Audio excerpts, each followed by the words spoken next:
Video like जरूर कर लीजिए और ऐसे वीडियो लगातार फ्री में पाने के लिए चैनल को तुरंत सब्सक्राइब कर लीजिए और बेल आइकन को जरूर टैप कर लीजिए ताकि आगे भी सारे वीडियो आपको मिलते रहे। यूट्यूब में फॉलो करते हैं तो प्लीज ये वाला फ्री टेलीग्राम चैनल जरूर ज्वाइन कर लीजिएगा। सारे नोटिफिकेशन सारे अपडेट यहीं पे आते हैं, ध्यान रखिए। नमस्कार दोस्तों, इलाहाबाद हाईकोर्ट के आरओ का ये 2022 का पेपर है जो कि सुबह 9 बजे हुआ था। तो चलिए इसको शुरू करते हैं, अच्छे से इसको देखते हैं।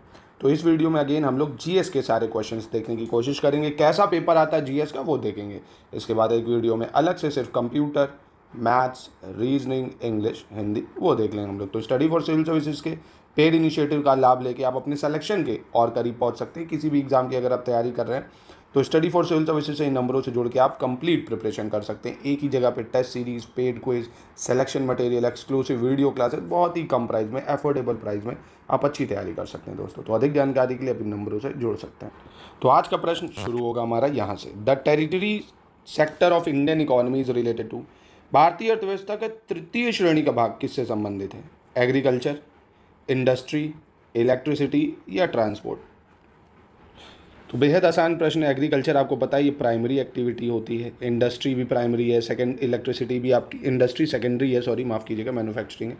इलेक्ट्रिसिटी भी मैन्युफैक्चर होती है तो सेकेंडरी एक्टिविटी। ट्रांसपोर्ट जो है एक सर्विस सेक्टर है ना, यानी ये जो है टर्शरी एक्टिविटी है। तो ट्रांसपोर्ट जो है ये टर्शरी सेक्टर होगा, ठीक है। अगला प्रश्न देखते हैं। और अगेन फिर से मैं आपको रिमाइंड करा दूं, ये आंसर स्टूडेंट्स ने दिए हैं, आपको ये नहीं देखने, ठीक है, ये गलत आंसर है। अगला है who signature is found on the 10th rupees currency note of India. Bharat में 10 रुपये के करेंसी नोट पर किसके हस्ताक्षर होते हैं? फिनेंस सेक्रेटरी के, फिनेंस मिनिस्टर के, गवर्नर के या गवर्नर ऑफ आरबीआई के? तो बेहद आसान प्रश्न है दोस्तों। जो आरबीआई का गवर्नर होता है 10 रुपये के नोट पे उसी का सिग्नेचर होता है। बाकी जो 1-2 रुपये के नोट होते हैं उसमें फिनेंस मिनिस्टर के साइन होते थे, ठीक है, मतलब फिनेंस मिनिस्टर कह रहा हूँ, फिनेंस सेक्रेटरी के साइन होते हैं 1 रुपये के नोट पे, ठीक है। तो 10 रुपये पे बाकी गवर्नर के ही होंगे। विच of the following language does not have classical language status? Tamil, Konkani, Telugu, Kannada, इनमें से किस भाषा को प्राचीन भाषा का दर्जा प्राप्त नहीं है? तो दोस्तों हमारे भारत में आपको पता हो कितनी क्लासिकल लैंग्वेज है। एक तो तमिल है, ठीक है, ये एक क्लासिकल लैंग्वेज है। दूसरी तेलुगु, ये भी एक क्लासिकल लैंग्वेज है। कन्नड़ भी एक क्लासिकल लैंग्वेज है। फिर आती है आपकी संस्कृत, ठीक है, चौथी नंबर पे। मलयालम 5वें नंबर पे और ओडिया, ठीक है। तो हमारी 6 क्लासिकल लैंग्वेजेस हैं, याद रखिएगा, अगेन भूलिएगा मत कौन कौन सी हैं। तमिल, तेलुगु, कन्नड़, संस्कृत, मलयालम, ओडिया। तमिल, तेलुगु, कन्नड़, संस्कृत, मलयालम, ओडिया, ठीक है, याद रखिएगा इसको। चलिए अगला, Ramakrishna mission was founded by. Ramakrishna mission की स्थापना किसने की थी? स्वामी विवेकानंद, ईश्वरचंद विद्यासागर, दयानंद सरस्वती या राजा राम मोहन राय ने? तो देखिए रामकृष्ण मिशन की स्थापना किसने करी थी, पता होगा, बहुत आसान सवाल है, स्वामी विवेकानंद, ठीक है। और दयानंद सरस्वती ने आर्य समाज की करी थी, राजा राम मोहन राय ने ब्रह्म समाज की करी थी। और विडो रिमैरिज के लिए काम करा था ईश्वरचंद विद्यासागर ने, ठीक है। अगला है which of the following is not an indirect tax, ठीक है। 2 तरह के टैक्स होते हैं, एक डायरेक्ट टैक्स होता है, एक इनडायरेक्ट टैक्स होता है। कौन सा कह रहा है इनमें से अप्रत्यक्ष कर नहीं है? अब देखिए डायरेक्ट टैक्स जो आपसे लिया जाता है ना, जैसे इनकम टैक्स है ना, सीधा आप और सरकार को देते हो। अब इनडायरेक्ट टैक्स क्या होता है? जो जैसे जीएसटी है, ये एक इनडायरेक्ट टैक्स है ना, आपने दुकानदार को पे करा, वो फिर वहाँ पे करेगा। तो ऐसे ही sales tax, gift tax, excise duty और कस्टम ड्यूटी, इनमें से कौन सा इनडायरेक्ट टैक्स नहीं है? ठीक है, तो इसको बहुत आसान है। देखिए इसमें से जो आपका कौन सा excise duty, sales, gift tax या कस्टम ड्यूटी, जो आपका एक गिफ्ट टैक्स होता है ना, उपहार टैक्स, ये डायरेक्ट टैक्स होता है, इनडायरेक्ट नहीं, ठीक है। तो ये जो है डायरेक्ट टैक्स हो। बाकी कस्टम ड्यूटी भाई इनडायरेक्ट है, एक्साइज ड्यूटी इनडायरेक्ट है, सेल्स टैक्स इनडायरेक्ट है, ठीक है। तो ये सब एंटरटेनमेंट टैक्स इनडायरेक्ट होता है, ठीक है। चलिए अगला देख लेते हैं। When and in which book was the national anthem of India published? कब और किस पुस्तक में भारत का राष्ट्रगान प्रकाशित हुआ था? जनवरी 1910 बंगाल गैजेट, जनवरी 1912 तत्वबोधिनी पत्रिका, मार्च 1911 आर्यवर्त पत्रिका या मार्च 1910 अभिव्यक्ति? तो बेहद आसान था, ये जनवरी 1912 में तत्वबोधिनी पत्रिका में भारत भाग्य विधाता करके पब्लिश हुआ था ये, ठीक है। तो 1912 तत्वबोधिनी पत्रिका। अगला प्रश्न, what do you mean by universal bank? विश्वव्यापी बैंक से आप क्या समझते हैं? A bank operating in several countries, a bank providing banking services to all section of society, a bank that offer services to universities या a bank that offer a wide range of banking and financial service, ठीक है। तो हिंदी में देख लेते हैं। एक bank जो कई देशों में कार्यरत है, एक बैंक जो समाज के सभी वर्गों को बैंकिंग सेवा दे रहा है, एक बैंक जो विश्वविद्यालयों को सेवाएं देता है, या एक बैंक जो व्यापक स्तर पर बैंकिंग और वित्तीय सेवाएं देता है। तो देखिए इसका जो आंसर था वो होना चाहिए अ bank that offer wide range of banking and financial service, है ना, तो उसको यूनिवर्सल बैंक बोलते हैं, जो वाइड वैरायटी दे फाइनेंशियल सर्विसेज की और सारी कॉमर्शियल चीज़ों की सभी, यानी बैंक जो व्यापक स्तर पर बैंकिंग और वित्तीय सेवाएं देते हैं, ठीक है, ये इसका सही आंसर होना चाहिए। Which part of Indian constitution impart economic and social justice to its citizen, ठीक है, भारतीय संविधान का कौन सा भाग अपने नागरिकों को आर्थिक और सामाजिक न्याय प्रदान करता है? डीपीएसपी, फंडामेंटल राइट, प्रियम्बल या तीनों? देखिए ऐसे ओवरऑल डायरेक्टली देखेंगे तो प्रियम्बल में मेंशन है ना, economic, social, political justice, 3 type का जस्टिस प्रियम्बल में मेंशन है, we the people of India having solemnly resolve करके, ठीक है। अब फंडामेंटल राइट्स जो इकोनॉमिक जस्टिस ये भी तो देता है ना कि आर्टिकल 14 कि सभी को इक्वल ट्रीट करना है, तो इस टाइप की चीज़ है। सोशल जस्टिस की भैया किसी से डिस्क्रिमिनेशन नहीं करना, आर्टिकल 15 कहता है। तो तीनों आंसर सही होने चाहिए, ठीक है, इकोनॉमिक और सोशल जस्टिस तीनों ही में इनडायरेक्टली डायरेक्टली दिए हुए हैं। अगला प्रश्न है when was Telangana state formed, Telangana कब बना था? 2 जून 2015, 10 मई 2014, 1 नवंबर 2014 या 2 जून 2014 को? तो दोस्तों तेलंगाना आपको पता होगा आंध्र प्रदेश अलग हो गए, 2 जून 2014 को बना था। अगला कह रहा है which of the following is not a source of revenue for the central government, निम्नलिखित में से कौन एक केंद्र सरकार के लिए राजस्व का स्रोत नहीं है? Tax on stamp registration, tax on commodities, duty on customs या टैक्स रेवेन्यू ऑन इनकम?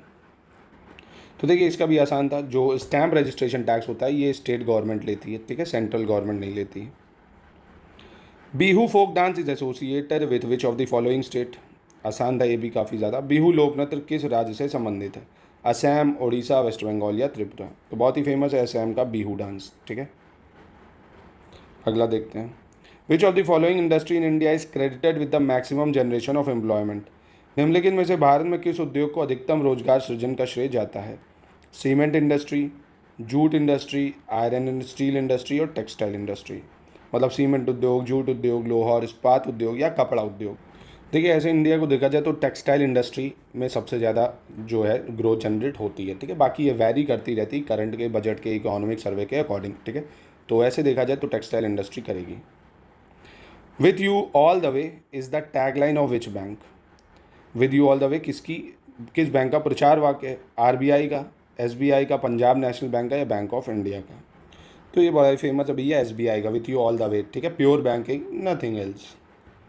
अगला देखते हैं hornbill festival which occur in December month every year is held in which state, hornbill पर्व प्रतिवर्ष दिसंबर मास में किस प्रदेश में आयोजित होता है? नागालैंड, सिक्किम, मेघालय या गोवा? तो ये बड़ा फेमस त्यौहार है नागालैंड का हॉर्नबिल फेस्टिवल, पता होगा ये आपको। अगला है who decide the appointments and tenure of election commission of India, Bharat के निर्वाचन आयोग की नियुक्ति और उसका कार्यकाल का निर्णय कौन लेता है? कॉन्स्टिट्यूशन, प्रेसिडेंट, पार्लियामेंट या आपका प्राइम मिनिस्टर? अब देखिए यहाँ पे एक दिक्कत है, इलेक्शन कमीशन जो है इसको अपॉइंट तो प्रेसिडेंट करता है, ठीक है, पर अपने मन से नहीं कर सकता, उसके लिए 3 मेंबर की कमेटी बनती है जिसमें एक पीएम होगा भैया, ठीक है, दूसरा कौन होता है? दूसरा एक लीडर ऑफ अपोजिशन होता है और बाकी एक मिनिस्टर और होगा जिसको भी पीएम अपॉइंट कर देगा। तो 3 लोग जो रिकमेंड करते हैं, प्रेसिडेंट उसी को अपॉइंट करता है और इसका टेन्योर जो होता है वो 6 साल होता है, ठीक है, 6 साल के लिए होता है मैक्सिमम टेन्योर। तो इलेक्शन कमीशन ऑफ इंडिया का अपॉइंटमेंट कैसे होगा? या अपॉइंटमेंट पूछ रहा है तो अपॉइंटमेंट जो होगा वो प्रेसिडेंट के द्वारा होगा, एंड टेन्योर क्या होगा? ये भी प्रेसिडेंट का ही होगा, पर प्रेसिडेंट तो हटा नहीं सकता यहाँ पे, तो यहाँ पे कन्फ्यूजन हो जाएगी, हटाया जाएगा इसको, रेजोल्यूशन पास होता है पार्लियामेंट से, तो यहाँ पार्लियामेंट होना चाहिए, समझ रहे हो, तो यहाँ पे पार्लियामेंट होना चाहिए। अगला which of the following is not a mandatory condition to be eligible for the position of president in India, कौन सा भारत के राष्ट्रपति पद के लिए अनिवार्य शर्त नहीं है? 35 वर्ष की आयु होनी चाहिए, शिक्षित होना चाहिए, लोकसभा का सदस्य बनने के योग्य होना चाहिए और भारत का नागरिक होना चाहिए। तो दोस्तों बहुत ही हैरानी की बात है, यहाँ पे दूसरा कोई एजुकेशन क्वालिफिकेशन नहीं मांगी, शुड बी एजुकेटेड, ऐसा कुछ नहीं है, ठीक है, 35 साल का हो, भारत का नागरिक हो, लोकसभा मेंबर का बनने के योग्य हो, ठीक है, बस इतना चाहिए होगा। अगला the reserve bank of India with its headquarter in Mumbai was establish in which year? 1932, 1935, 1940 या 1947? मुंबई स्थित मुख्यालय के साथ भारतीय रिजर्व बैंक की स्थापना कब हुई थी? तो आसान है, 1935 में बना था ये, ठीक है। और यहाँ पे भी देखिए आयोग थोड़ी गलती करता है सवाल पूछने में। अब ये बना तो 1935 में था, तो तब इसका हेडक्वार्टर जो था वो कोलकाता हुआ करता था। परमानेंटली मूव हुआ था कोलकाता से हेडक्वार्टर मुंबई में 1937 में, और यहाँ पे 1937 ऑप्शन ही नहीं दिया, ठीक है। तो ये भी आप याद रख लेना अगर पूछ ले अगली बार तो। Bharatanatyam dance form has its origin in which of the following state? Kerala, Andhra Pradesh, Tamil Nadu या कर्नाटक? तो बेहद आसान प्रश्न, भरतनाट्यम तमिलनाडु का है, ठीक है। Which of the following has a pH of about 10? इनमें से किसका पीएच 10 के लगभग होगा? गैस्ट्रिक जूस का, ब्लड का, मिल्क ऑफ मैग्नीशियम का या सोडियम हाइड्रोक्साइड सोल्यूशन का? तो ये भी काफ़ी आसान है। देखिए सोडियम हाइड्रोक्साइड सोल्यूशन ये एक बेस है यानी क्षार है, और आपको पता हो 7 से कम पीएच एसिडिक होता है, 7 से बाद बेसिक होता है। बाकी ब्लड, गैस्ट्रिक जूस ये सब एसिडिक होते हैं। मिल्क ऑफ मैग्नीशिया का 10 नहीं होगा, मिल्क ऑफ मैग्नीशिया के 8 के पास होता है, ठीक है। और मिल्क ऑफ मैग्नीशिया का वैसे ज़्यादा होना चाहिए, 10 से मुझे लगता है हाँ और ज़्यादा होगा, इसलिए ये नहीं होगा।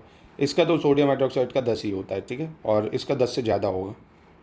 अगला है bauxite is the ore of, बहुत आसान है, आयरन, जिंक, एल्यूमिनियम या सिल्वर? बॉक्साइड किसकी कच्ची धातु है? सिंपल सा है, एल्यूमिनियम की ओर होती है bauxite. Longest part of alimentary canal is, alimentary canal का सबसे लंबा पार्ट कौन सा होता है आहार नली का? ओइसोफेगस, स्टमक, स्मॉल इंटेस्टाइन या लार्ज इंटेस्टाइन? मतलब आमाशय, छोटी आंत, बड़ी आंत या ओइसोफेगस? तो बेहद आसान है, सबसे बड़ा जो पार्ट होता है एलिमेंट्री कैनाल का वो स्मॉल इंटेस्टाइन या छोटी आंत होती है, ठीक है। अगला, what is the approximate percentage of CO2 in the atmosphere? हमारे वायुमंडल में CO2 लगभग कितने प्रतिशत है? 0.03, 0.3, 1 या 2.3? तो देखिए ये भी वेरी करता है, कई जगह आपको 0.04 दिखाएगा, कई जगह आपको 0.03 दिखाएगा, है ना, तो ये वेरी करता रहता है। 0.03 है, ठीक है। अगला देख लेते हैं, एंटीबॉडीज़ आर फॉर्म्ड इन, प्रतिकाएँ कहाँ बनती हैं? प्लेटलेट्स, RBC, लिम्फोसाइट्स या आपका इसाइनोफिलियस? कहाँ पे बनती हैं एंटीबॉडीज़? देखिए एंटीबॉडीज़ जो भी होती है वो दो बी टाइप के सेल्स होते हैं, बी सेल्स होते हैं ना, जैसे वाइट ब्लड सेल्स होते हैं जिनको लिम्फोसाइट्स बोलते हैं, वहाँ पे बनती है एंटीबॉडीज़, WBC, ठीक है। तो यहाँ C होना चाहिए आंसर। अगला है, hardening of arteries due to deposition of cholesterol is called, cholesterol के जमा होने के कारण धमनियों में कठोरता होने को क्या कहते हैं? स्टेनोसिस, रेनेट्स या आर्टियो कोलेसिस या थ्रोम्बोसिस? तो इसका बेहद आसान टर्म है, आर्टियोस्क्लेरोसिस बोला जाता है जब आर्टरीज में बहुत ज़्यादा कोलेस्ट्रॉल हो जाता है, ठीक है। क्या बोलते हैं? आर्टियोस्क्लेरोसिस। अगला, human heat consist of how many chambers, माफ़ कीजिएगा, human heart consist how many chambers? मानव हृदय में कितने कक्ष होते हैं? 4, 3, 2 या 1? तो बेहद आसान प्रश्न, 4 चैम्बर होते हैं ह्यूमन हार्ट में, 2 वेंट्रिकल्स होते हैं और 2 आपकी आर्टरीज होती हैं, ठीक है। मतलब 2 आर्टरी या 2 वेंट्रिकल, ठीक है। मतलब लेफ्ट आर्ट्रियम होता है आपका, ऐसे ही राइट आर्ट्रियम होता है, और लोअर चैम्बर में आपके क्या होता है? Left ventricle, right ventricle, 4 chamber होते हैं। चलिए अगला देखते हैं, the deficiency of which of these vitamin leads to scurvy? किस विटामिन की कमी के कारण स्कर्वी हो जाता है? थायमीन, एस्कॉर्बिक एसिड, राइबोफ्लेविन या पायरोडोनिन? देखिए पहले तो इसका आंसर होगा एस्कॉर्बिक एसिड, यानी विटामिन C की कमी से आपको अगर पता हो तो क्या हो जाता है? स्कर्वी रोग हो जाता है। और वहीं पे पायरोडिनिन की बात करें, पायरोडिनिन ये विटामिन B6 में होता है, ठीक है। और आपका राइबोफ्लेविन ये विटामिन B2 होता है, और थायमाइन विटामिन B1 होता है। ये भी याद रखना, इनके नाम भी आपसे पूछ सकता है। अगला देखते हैं, प्लास्टर ऑफ पेरिस, इसका फॉर्मूला सिंपल सा बताना आपको, calcium sulphate hemihydrate, calcium sulphate dihydrate, calcium hydroxide या कैल्शियम क्लोराइड? तो बेहद आसान है, देखिए कैल्शियम सल्फेट हेमीहाइड्रेट बोला जाता है प्लास्टर ऑफ पेरिस को, यानी CaSO4, हेमी मतलब हाफ हाइड्रेट, हाफ H2O, ठीक है। ये फार्मूला होता है प्लास्टर ऑफ पेरिस का, ठीक है। और वही अगर कैल्शियम सल्फेट डाईहाइड्रेट की बात कर लें तो वो जिप्सम होता है, CaSO4.2H2O। ये कैल्शियम सल्फेट डाईहाइड्रेट जिप्सम को कहते हैं। और वहीं calcium hydroxide CaOH whole twice या लाइम वाटर भी इसको कहा जाता है, ठीक है। कैल्शियम क्लोराइड CaCl2 पता ही होगा आपको। चलिए अगला देखते हैं, mirage are form due to, mirage किसकी वजह से बनता है? Depression, diffraction, total internal reflection या डॉपलर इफेक्ट? मतलब प्रकीर्णन, विवर्तन, पूर्ण आंतरिक परावर्तन या डॉपलर प्रभाव? तो साइंस में बचपन में पढ़ा होगा, रेगिस्तान में दूर दूर देखो तो पानी नजर आता है ना। अभी कभी भी धूप में, लू में भी चलोगे, कार चलाओगे तो दिखेगा दूर रोड पे पानी पड़ा है, बट एक्चुअल में ऐसा नहीं होता है ना। तो ये सब दिखता है दूर से, इसको टोटल इंटरनल रिफ्लेक्शन कहते हैं, ठीक है, या पूर्ण आंतरिक परावर्तन कहते हैं। अगला है silver chloride turn grey in sunlight, this is due to formation of. सूर्य के प्रकाश में सिल्वर आयोडाइड सफ़ेद से धुमेला हो जाता है, यह क्या बनने से होता है? Silver metal, silver oxide, silver nitrate या सिल्वर हाइड्रोक्साइड। तो बहुत आसान है, देखिए जब सिल्वर क्लोराइड जो होती है वो सनलाइट में एक्सपोज की जाती है तो सिल्वर ऑक्साइड की वजह से, फॉर्मेशन की वजह से वो क्या हो जाती है? ग्रे हो जाती है। नहीं, चांदी देखते होगे भाई, सफ़ेद होती चांदी, फिर बाद में वो ग्रे ग्रे पड़ने लगती, गंदी गंदी हो जाती है, वो सिल्वर ऑक्साइड की वजह से होता है। एलपीजी में क्या होता है भैया? LPG contains methane, ethane, butane या हेक्सेन। तो लड्डू सवाल है, बच्चे बच्चे को पता होता है, एलपीजी में ब्यूटेन होता है। अगला, आर्कियोप्टेरिक्स किन के बीच संयोजी कड़ी है? Archaeopteryx is a connecting link between reptiles and mammals, amphibian and reptile, reptile and birds, birds and mammals. तो बेहद आसान है दोस्तों, आर्कियोपेट्रिक्स का मतलब ही होता है जो सरीसृप और पक्षी के बीच का लिंक होता है, यानी रेप्टाइल और बर्ड्स के बीच में जो लिंक होता है उसको बोलते हैं आर्कियोपेट्रिक्स। ठीक है, रेप्टाइल और बर्ड्स के बीच में। अगला है काला आजार इज कॉज्ड बाय, काला आजार किसके कारण होता है? पैरामीशियम, अमीबा, प्लाज्मोडियम या लिस्मानिया। ये मैंने इससे पहले वाला पेपर भी जो आपको कराया था उसमें भी ये सवाल पूछा गया था, रिपीट हुआ था। तो ये भी आसान था दोस्तों, काला आजार लिस्मानिया की वजह से होता है जो कि एक प्रोटोजोआ होता है। ठीक है, मतलब प्रोटोजोअन विच कॉजेज काला आजार, लिस्मानिया, याद रखिएगा। अगला, some reliable indicators of pollutions are, प्रदूषण के कुछ विश्वसनीय संकेतक कौन है? फर्न्स एंड काइकस या साइकस बोलते हैं, लाइकेन एंड मॉसेस, एल्गी या लिवरवॉट्स, नीम ट्री या आइकॉर्निया। तो बहुत आसान है दोस्तों, लाइकेंस और मॉसेस जो होते हैं ये प्रदूषण के इंडिकेटर होते हैं। कारण है, लाइकेंस जो होते हैं, मॉसेस जो होते हैं, अगर वायु थोड़ी सी भी पॉल्यूटेड हुई तो ये पेड़ जो छोटे छोटे छोटे छोटे पत्थरों पे पौधे टाइप के बनते हैं, ये डेड होने लगते हैं, ख़त्म होने लगते हैं। इसलिए पता चल जाता है कि वहाँ का इन्वायरमेंट ख़राब है। जहाँ पे बहुत क्लीन इन्वायरमेंट होता है वहीं पे ग्रो करते हैं। तो अच्छे इंडिकेटर हैं पॉल्यूशन के। Which is most reactive metal? Sodium, calcium, potassium, magnesium. निम्नलिखित में से सबसे अधिक अभिक्रियाशील कौन है भाई? तो बचपन में रटाया गया होगा आपको, या मैं फिर से रिकॉल कर देता हूँ। केदार, नाथ का, माली, आलू ज़रा फीके से पकाता है ना। यानी ऐसे अगर आप डाउन द ग्रुप चलोगे तो रिएक्टिविटी जो होगी वो कम होती जाएगी। क्या होती जाएगी? कम। मतलब सबसे ज़्यादा रिएक्टिव पोटेशियम होगा, उसके बाद सोडियम, फिर उससे कम कैल्शियम, मैग्नीशियम, एल्युमिनियम। तो ये रिएक्टिविटी जो है कम होती जाएगी। तो ये ट्रिक थी जो स्कूल में मैंने याद करी थी, केदारनाथ का माली आलू ज़रा फीके से पकाता है ना। तो सबसे ज़्यादा यहाँ पे रिएक्टिव कौन है भाई? देखो, सोडियम, कैल्शियम, पोटेशियम, मैग्नीशियम में। तो ऑब्वियसली यहाँ पे देखो कौन दिख रहा है आपको? पोटेशियम दिख रहा है ना, के। तो सबसे ज़्यादा रिएक्टिव पोटेशियम होगा, ठीक है, ना कि सोडियम। और अगर पोटेशियम ऑप्शन में ना होता तो सोडियम कर देते हैं। चलिए, a periscope is use to view, periscope का उपयोग क्या देखने के लिए करा जाता है? Object above sea level, object under sea, distant object in space या रैपिडली मूविंग ऑब्जेक्ट। पेरिस्कोप का उपयोग क्या देखने के लिए करते हैं? समुद्र सतह के ऊपर की वस्तुएं, समुद्र सतह के नीचे की वस्तुएं, अंतरिक्ष में दूरस्थ वस्तुएं या तीव्र गतिमान वस्तुएं। ये देखिए, इसको पेरिस्कोप कहते हैं। तो समुद्र के अंदर देखना होता तो पेरिस्कोप का यूज़ करते हैं, अंतरिक्ष में देखना तो वो टेलीस्कोप है। मैंने कहा आपको इमेज दिखा दूँ एक बार तो अच्छा याद रहेगा। तो पेरिस्कोप के लिए क्या होता है भाई? समुद्र सतह के ऊपर की वस्तुएं नहीं, ऑब्जेक्ट अंडर द सी, समुद्र के नीचे की वस्तुएं देखने के लिए काम आता है ये, ठीक है। चलिए, अब अपने हिस्ट्री के प्रश्न शुरू होते हैं, उसको देखते हैं। कह रहा, who founded the city of Gwalior, Gwalior शहर किसके द्वारा स्थापित किया गया था? माधवराव सिंधिया, बाजीराव सिंधिया, महाजीराव सिंधिया या जीवाजीराव सिंधिया। तो इसका आंसर होगा दोस्तों महाजी सिंधिया, ठीक है। महाजी सिंधिया ने ग्वालियर शहर की स्थापना करी थी, ठीक है। अगला है, तंजौर का राज राजेश्वर मंदिर किसको समर्पित है? Raj Rajeshwar temple in Tanjore is dedicated to which god? Vishnu, Shiva, Surya या इंद्र। तो ये दोस्तों लॉर्ड शिव को डेडिकेटेड है, ठीक है, लॉर्ड शिव। अगला है, who is the guardian of the Indian constitution? बहुत ही आसान है, भारत संविधान का संरक्षक कौन है भैया? कौन है? राष्ट्रपति, सुप्रीम कोर्ट, पीएम या इलेक्शन कमीशन? अब बताओ, पीएम के हाथ में होगा, इनके हाथ में होगा तो ये कहाँ ही बच पाएगा? तो सुप्रीम कोर्ट इसका संरक्षक है, सिंपल सी बात। The community of warriors called Khalsa was organise under which Sikh guru? ये भी हम लोग इससे पहले वाले पेपर में देख चुके हैं कि खालसा कहे जाने वाले योद्धाओं का समुदाय किस सिख गुरु के अंतर्गत बना था? गुरु अर्जुन देव होना चाहिए, गुरु गोविंद सिंह जी, गुरु तेग बहादुर जी, गुरु हरगोविंद जी। गुरु गोविंद सिंह जी के द्वारा बना था, ठीक है। Capital of Chhatrapati Shivaji kingdom was, Chhatrapati Shivaji के साम्राज्य की राजधानी कौन सी थी? पुणे, रायगढ़, करवार या पुरंदर? तो इनकी जो राजधानी थी वो क्या थी? रायगढ़ थी, ठीक है, रायगढ़। अगली, name the labour leader who become the president of India and has the national labour institute named after him. एक श्रमिक नेता जो भारत के राष्ट्रपति बने और उनके नाम पर राष्ट्रीय श्रमिक संस्थान भी है। वीवी गिरी, के आर नारायणम, वी संजीवा रेड्डी या जाकिर हुसैन। तो बहुत आसान था दोस्तों, वीवी गिरी के नाम पे नेशनल लेबर इंस्टीट्यूट का नाम बदला गया था 1995 में, ठीक है, वीवी गिरी लेबर इंस्टीट्यूट। अगला कह रहा था mistake poet Mirabai a bhakti saint was, fill in the blanks भरना है इसका, क्या आंसर सही होगा। Daughter of priest from Gujarat, born in a Rajput royal family and married to Rajput prince, a noble Rajput woman who never married, from a Gujarati Rajput family married to a commoner। अगर हिंदी में देखें तो एक भक्ति संत रहस्यवादी कवित्री मीराबाई, क्या है इसके लिए सही, गुजरात के एक पुजारी की बेटी थी। इनका जन्म एक राजपूत शाही परिवार में हुआ था और उनका विवाह एक राजपूत राजा से हुआ था।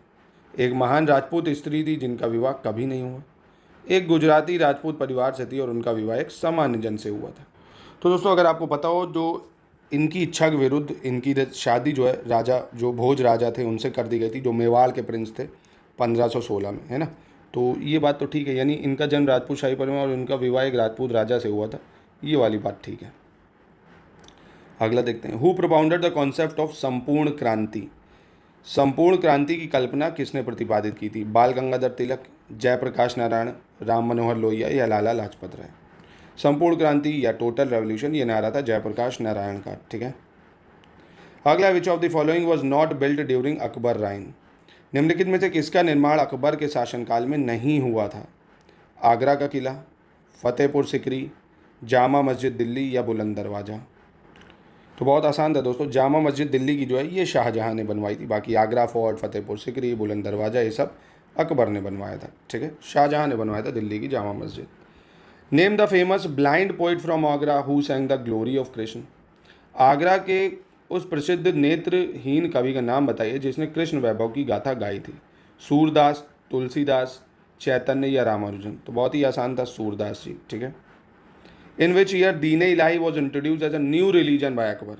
अकबर ने कब एक नए धर्म दीन इलाही की स्थापना करी थी, 1581, 1576, 1572 या 1569। तो देखिए इसका आंसर 1581 से 82 होना चाहिए, तो क्लोज आंसर यही होना चाहिए, ठीक है। अगला, who of the following Indian mathematician made a significant contribution in the field of algebra. निम्नलिखित में से किस भारतीय गणितज्ञ ने बीज गणित के क्षेत्र में महत्वपूर्ण योगदान दिया था। ब्रह्मगुप्त, भास्कर, लल्ला या आर्यभट्ट। दोस्तों बहुत ही प्रसिद्ध ब्रह्मगुप्त जो है ये बहुत ही फेमस थे अलजेब्रा के फील्ड में डेवलपमेंट के लिए। चीज़ 668 AD की आसपास की बात है, 668 AD। अगला है, which illustrious ruler of the Deccan was a contemporary of Babur. Babur के समकालीन कौन दक्कन का प्रसिद्ध शासक था। हरिहर वन, बूका वन, कृष्णदेवराया या देवराया टू। तो देखिए बाबर का जो टाइम पीरियड था वो 1526 से 1530 था, है ना। अब इसी टाइम में दूसरा रूलर कौन था बाबर के ही टाइम में, तो कृष्णदेवराया जो थे, कृष्णदेवराया 1509 से 1529 तक में थे, है ना। तो ये इसी के टाइम पीरियड में थे, कृष्णदेवराया हो जाएगा सही आंसर। अगला है, largest number of gold coin were issue in which of the following period. Kushanas, Gupta, Maurya या हिंद यवन। निम्नलिखित में से किस काल में सबसे अधिक संख्या में सोने के सिक्के जारी किए गए थे। देखिए ये श्रेय जो जाता है largest number of gold coin produce करने का, ये तो कुशानास को जाता है, ठीक है। और गुप्ताज ने भी गोल्ड कॉइन करे थे, काफ़ी मात्रा में करे थे, ठीक है। सिल्वर के भी करे थे, कॉपर के नहीं करे थे, पर कुशानास को इसका श्रेय जाता है कि जो फर्स्ट किंग थे ये लोग जिन्होंने लार्ज मात्रा में गोल्ड कॉइन इशू करे थे, कुशानास ने। चलिए भारतीय नेशनल मूवमेंट यानी इंडियन नेशनल मूवमेंट के सवाल देखते हैं। कह रहे हैं, which among the following event took place immediately before the massacre of Jallianwala Bagh. तो जलियांवाला बाग के पहले कौन सा इनमें से हत्याकांड हुआ। जलियांवाला बाग हत्याकांड के पहले कौन सी घटना हुई थी आपको बतानी है। Partition of Bengal, Ilbert bill, Rowlatt act या मॉर्ले मिंटो रिफॉर्म। देखिए बहुत ही आसान है, रॉलेट एक्ट आया था जब 1919 में, उसको ही लेके जलियांवाला बाग हत्याकांड हुआ था। रॉलेट एक्ट अब ये समझिए मार्च में आया था 1919 में, और जलियांवाला बाग आपको पता होगा अप्रैल 1919 में हो गया था, है ना, बैसाखी वाले दिन।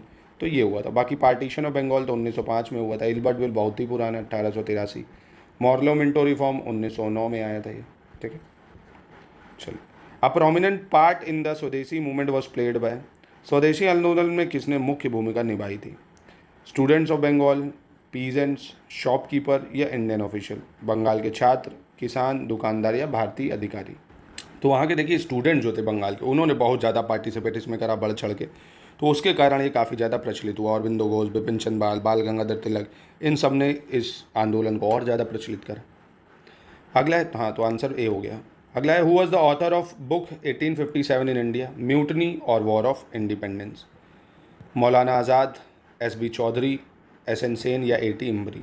1857 इन इंडिया, म्यूटिंग और वॉर ऑफ इंडिपेंडेंस, हिंदी में भी यही बोलेंगे। कौन सा आंसर सही होगा? तो यहाँ पे दोस्तों ये प्रश्न थोड़ा गड़बड़ लग रहा है।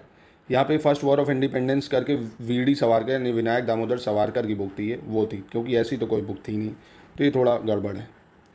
अगला है, Poona pact of 1932 was related to? 1932 का पूना समझौता किससे संबंधित था? किसान वर्ग से, लेबर, महिला या डिप्रेस क्लास? तो पता होगा दोस्तों, बहुत ही आसान है। पूना पैक्ट साइन हुआ था गांधी जी और अम्बेडकर जी के बीच में, डिप्रेस क्लास के रिजर्वेशन के लिए। अगला है, who suggested Hindi in Devanagari script to be a national language of India? Devanagari लिपि में हिंदी को भारत की राष्ट्रीय भाषा बनाने की सलाह किसने दी थी? बाल गंगाधर तिलक ने, गोपाल कृष्ण गोखले ने, वी.डी. सावरकर ने या राजेंद्र प्रसाद ने? तो ये बाल गंगाधर तिलक ने सजेस्ट करा था। किसने? बाल गंगाधर तिलक ने, ठीक है। अगला है, who among the following was a militant nationalist turned spiritualist? निम्नलिखित में से कौन युयुत्सु राष्ट्रवादी से परिवर्तित अध्यात्मवादी थे? सुब्रमण्यम भारती, विनोबा भावे, स्वामी विवेकानंद या अरविंदो घोष?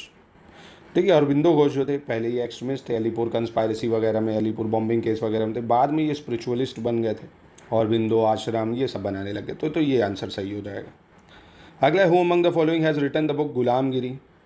गुलामगिरी पुस्तक के रचयिता कौन है? ईश्वर चंद्र विद्यासागर, विनोबा भावे, ज्योतिबा फुले या आपके दादू दयाल?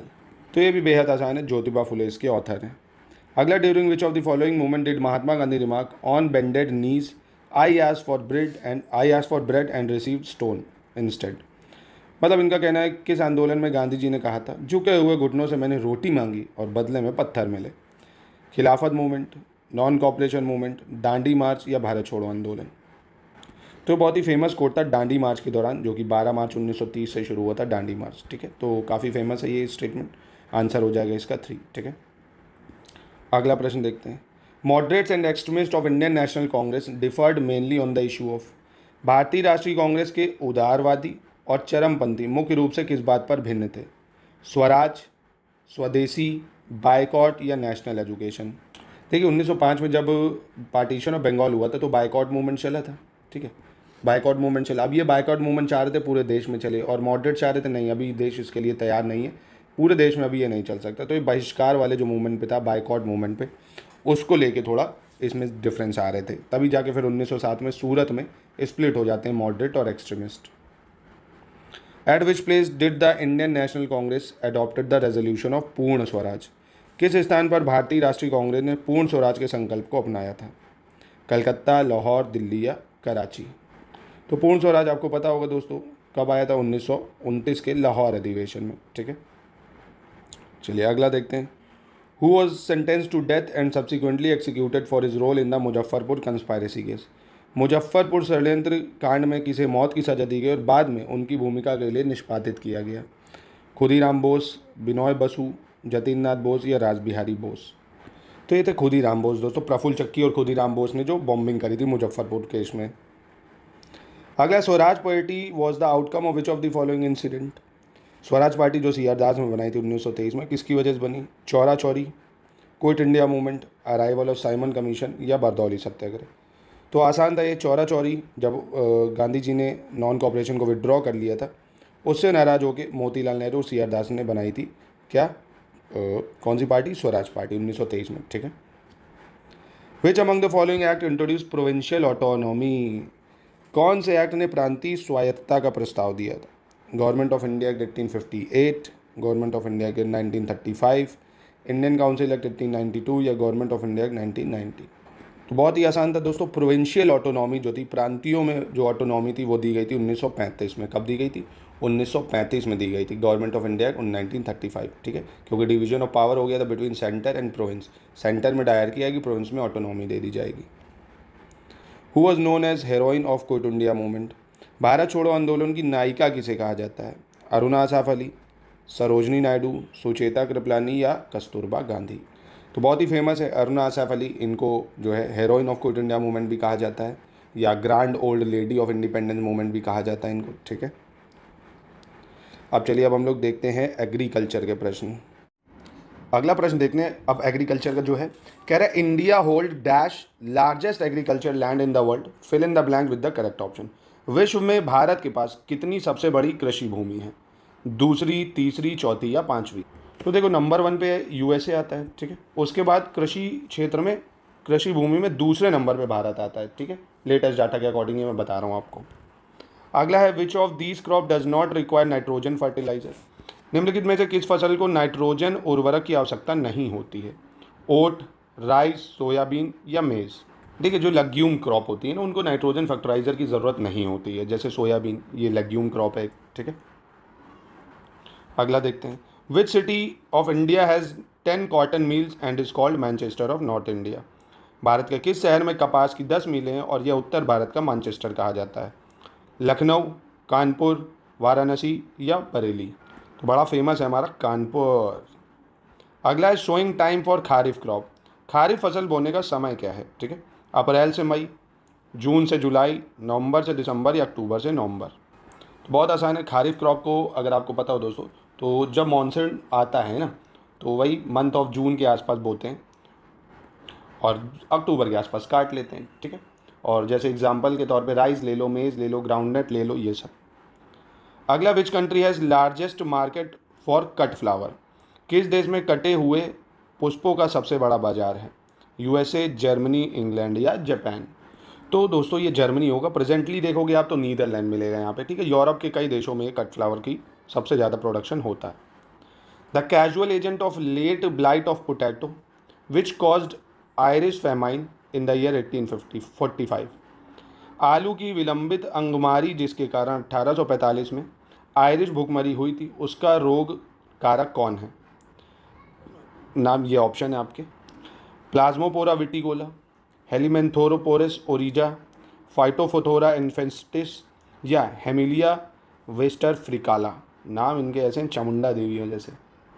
तो इसका सही आंसर हो जाएगा आपका फाइटोफोथोरा इन्फेस्टेंसिस, ठीक है। फाइटोफोथोरा इन्फेस्टेंसिस, नाम थोड़ा अजीब है, थोड़ा याद रखना। Disguise unemployment is prominently found in. प्रछन्न बेरोजगारी प्रमुख रूप से कहाँ दिखती है? अर्बन एरियाज़ में, रूरल एरियाज़ में, ऑर्गेनाइज सेक्टर या प्राइवेट सेक्टर में?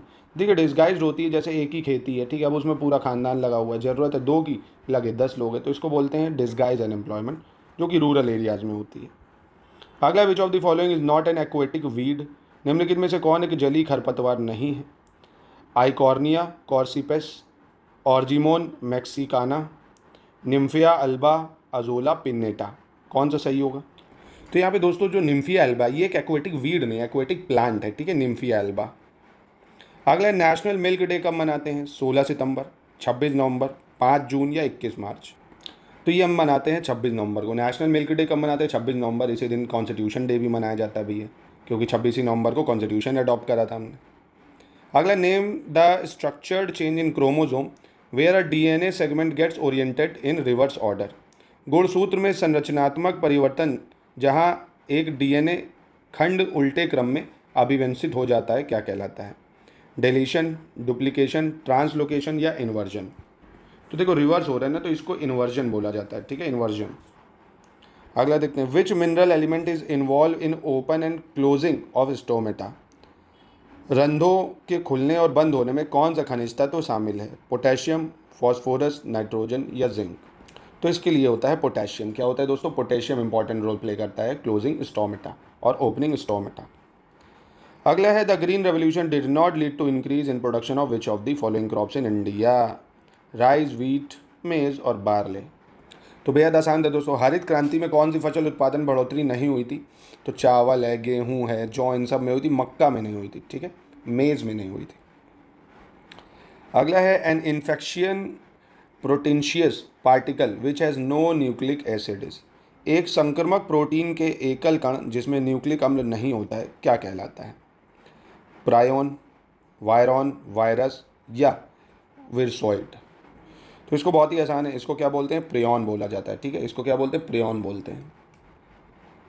N apple fruit is a, सेब का फल क्या है भैया, ड्रूप, कैप्सूल, बेरी या पोम। दोस्तों अगले प्रश्न में पूछ रहे हैं an apple fruit is a, सेब फल क्या है, अस्थिल, संपुट, सरस या पोम।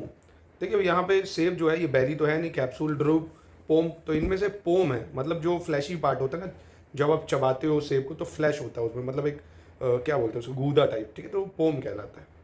चलिए अगला प्रश्न देखते हैं, अब पॉपुलेशन से related. Name the Himalayan blue ship found in the high mountains of Ladakh. Ladakh के ऊंचे पर्वतों पर पाई जाने वाली हिमालयी नीली भेड़ों का नाम क्या होता है, भराल, उरियल, गोरल या सिराऊ। तो इसको भराल बोलते हैं, ठीक है, इसको याद रखना, लद्दाख के ऊंचे पर्वतों पर जो पाई जाती है इसको भराल बोलते हैं। अगला है name the national park globally famous for it's snow leopard, मतलब ऐसा राष्ट्रीय उद्यान जो हिम तेंदुओं के लिए प्रसिद्ध है। Dachigam national park Jammu Kashmir, Binsar wildlife sanctuary Uttarakhand, Nanda Devi national park Uttarakhand या हेमिस नेशनल पार्क लद्दाख। तो बहुत ही आसान था ये भी दोस्तों, तो ये है दोस्तों हेमिस नेशनल पार्क, ठीक है। बाकी ऐसे गंगोत्री नेशनल पार्क भी है, कंचनजंगा भी है, ठीक है, क्योंकि जो ठंडी जगह पे है वहाँ पे ये स्नो लियोपर्ड आपको देखने को मिलेंगे, ठीक है।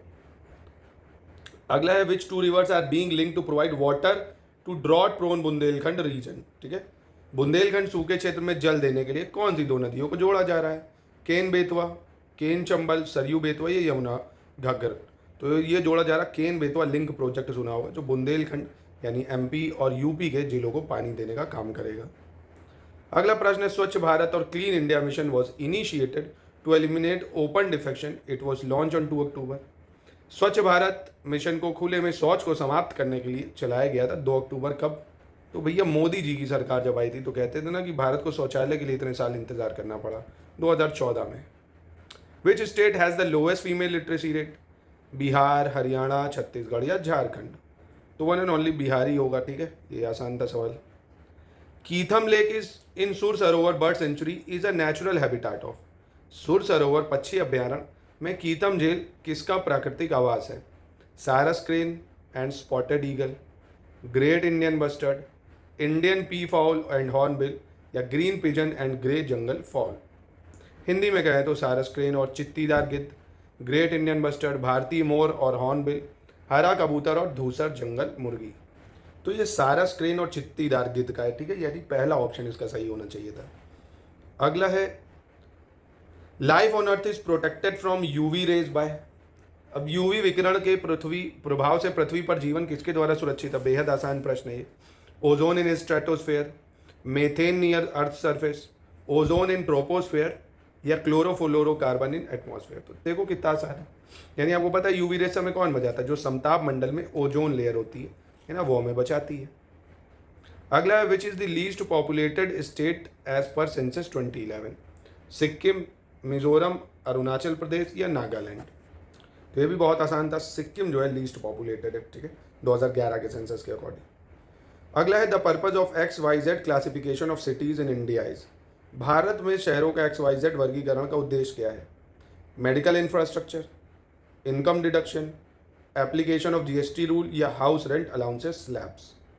देखिए XYZ सिटीज़ डिवाइड करा जाता है हाउस अलाउंस और जो स्लैब मिलते हैं सरकारी लोगों को, है ना, A सिटी में रहते हैं कि B में रहते हैं कि C में, उसी हिसाब से house rent allowances slab distribute होते हैं मकान किराया भत्ता के स्तर के लिए। अगला है the permissible noise limit in silent zone during the day laid down by CPCBs। एक शांत क्षेत्र में CPCB द्वारा निर्धारित अनुमत ध्वनि की सीमा कितनी होती है, 50 डेसिबल, 60 डेसिबल, 70 या 80 डेसिबल। तो बेहद आसान है दोस्तों, दिन में होती है ये 50 डेसिबल और रात की अगर बात करें तो 40 डेसिबल होती है, ठीक है। मतलब किसी भी शांत क्षेत्र में CPCB द्वारा जो ध्वनि की सीमा है दिन में 50 डेसिबल है, रात में 40 डेसिबल है। Air quality index in India does not take into account.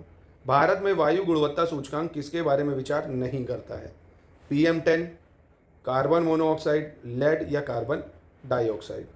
देखिए एयर क्वालिटी इंडेक्स में जो हम चीज़ें लेते हैं 8 पोल्यूटेंट मेनली लेते हैं, एक PM10 पॉइंट लेते हैं, मतलब PM10 पार्टिकल, PM2 लेते हैं, ओजोन ले लेते हैं, ठीक है, और सल्फर डाइऑक्साइड है, नाइट्रोजन डाइऑक्साइड है, कार्बन मोनोऑक्साइड है, एक सेकेंड माफ़ कीजिएगा, कार्बन मोनोऑक्साइड है और लेड है आपका, और अमोनिया भी ले लेते हैं, ठीक है, कार्बन डाइऑक्साइड नहीं लिया जाता इसमें, ठीक है, तो ये आंसर नहीं होगा। एयर क्वालिटी की बात कर रहा था ना यहाँ पे।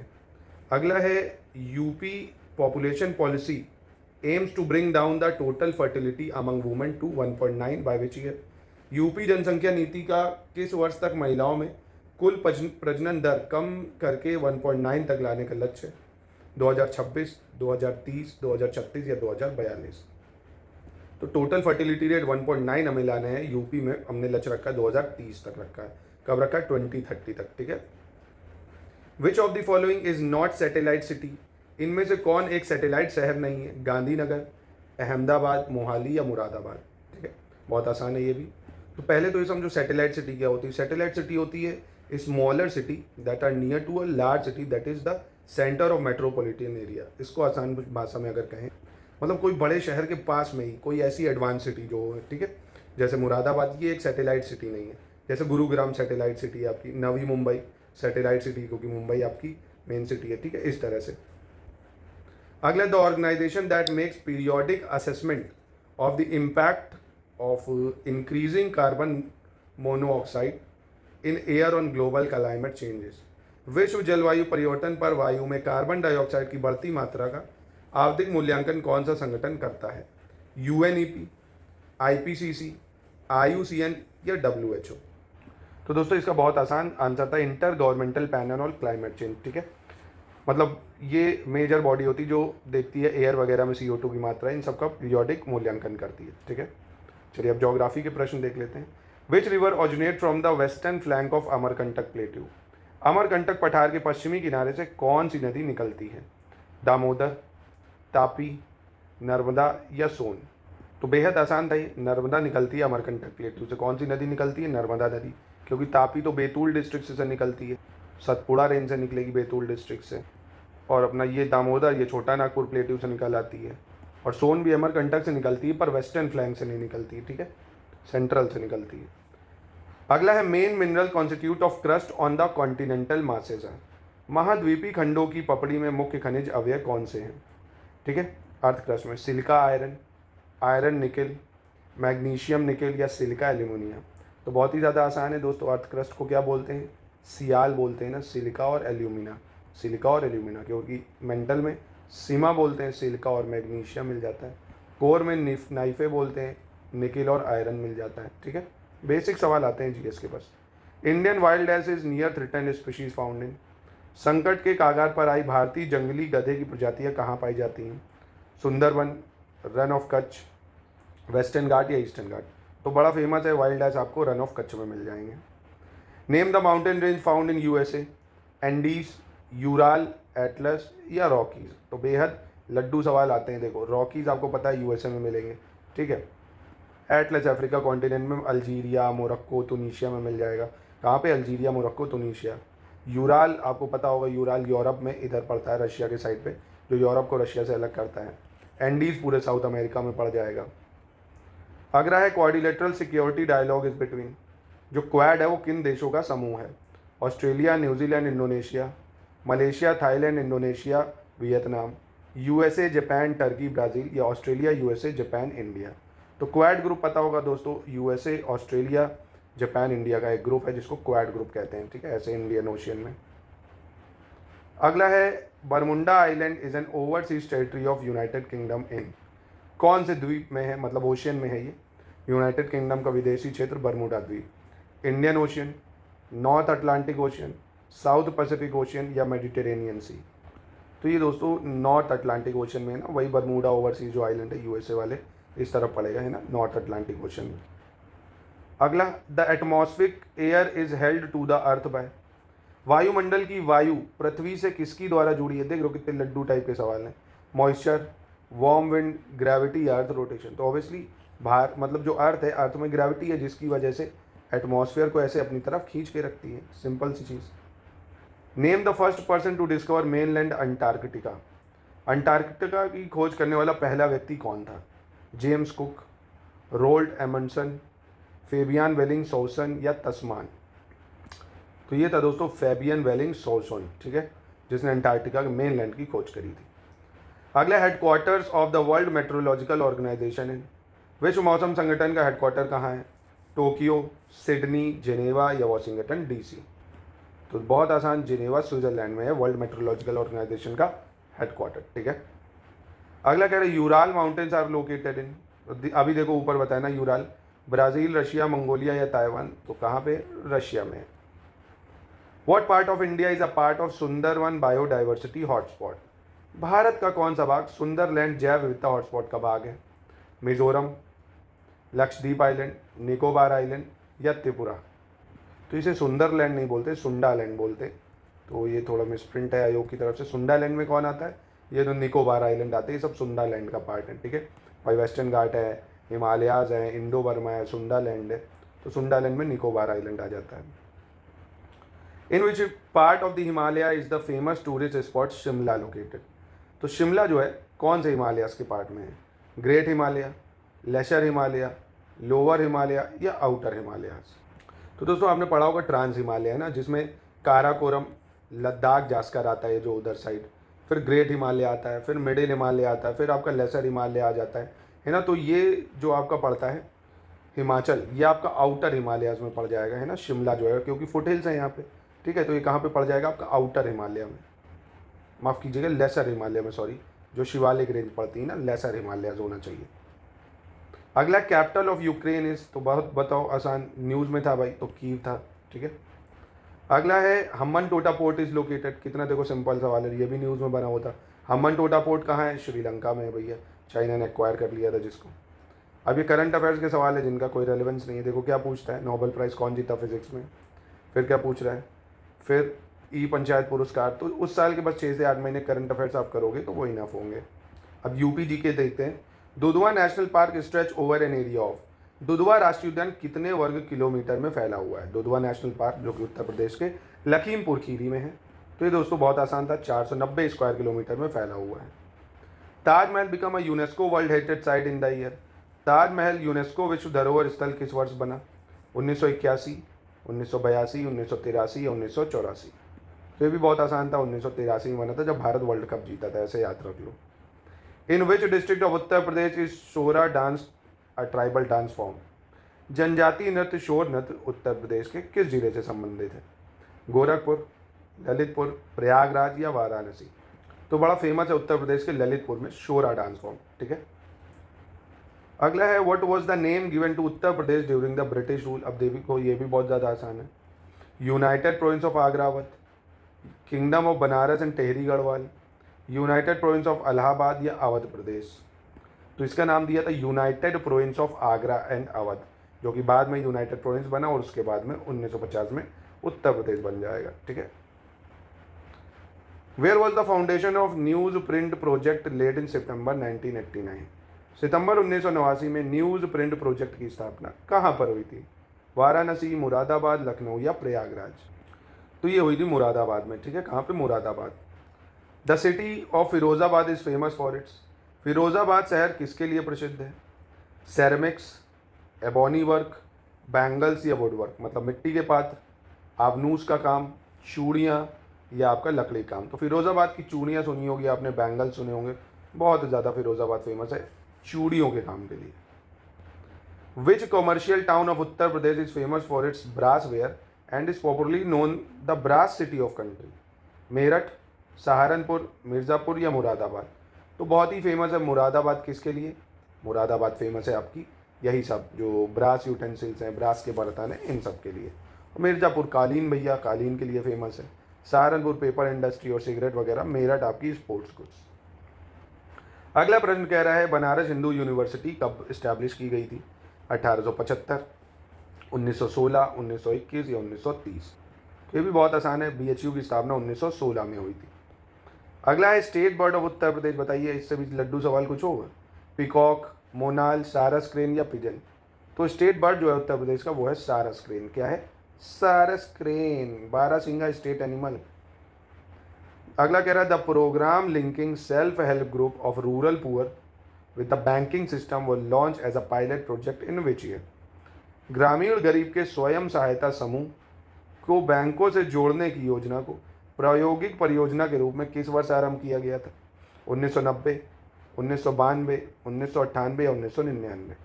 तो इसको 1992-93 में लॉन्च करा गया था दोस्तों, सेल्फ हेल्प ग्रुप और बैंक लिंकेज प्रोग्राम को। अगला कह रहा है where is the largest diesel electronic locomotive manufacturing workshop India located. भारत की सबसे बड़ी डीजल विद्युत रेल इंजन निर्माण कार्यशाला कहाँ पर है? वाराणसी, कानपुर, लखनऊ या मेरठ। तो इसकी स्थापना वाराणसी में करी गई थी। ठीक है। अगला कह रहा है in which district Nawabganj bird sanctuary located. Nawabganj पंछी अभ्यारण्य कहाँ पे है? बरेली, उन्नाव, बदुआ या बदायूं जिला, माफ़ कीजिएगा, या बाराबंकी जिला। तो ये भी बहुत आसान था, उन्नाव डिस्ट्रिक्ट में है आपका नवाबगंज बर्ड सेंचुरी। अगला प्रश्न कह रहा है which of the following is not a historical monument of Lucknow. निम्नलिखित में से कौन सा ऐतिहासिक स्मारक लखनऊ में नहीं है? रूमी दरवाज़ा, छोटा इमाम बाड़ा, खुसरो बाग या जामा मस्जिद। तो देखो कितना आसान, जामा मस्जिद ये तो दिल्ली में है भैया। अगला कह रहा है name the town which is called mango capital of India. उस शहर का नाम बताइए जो भारत की आम राजधानी कहलाता है। प्रयागराज, मुरादाबाद, मलिहाबाद या बरेली।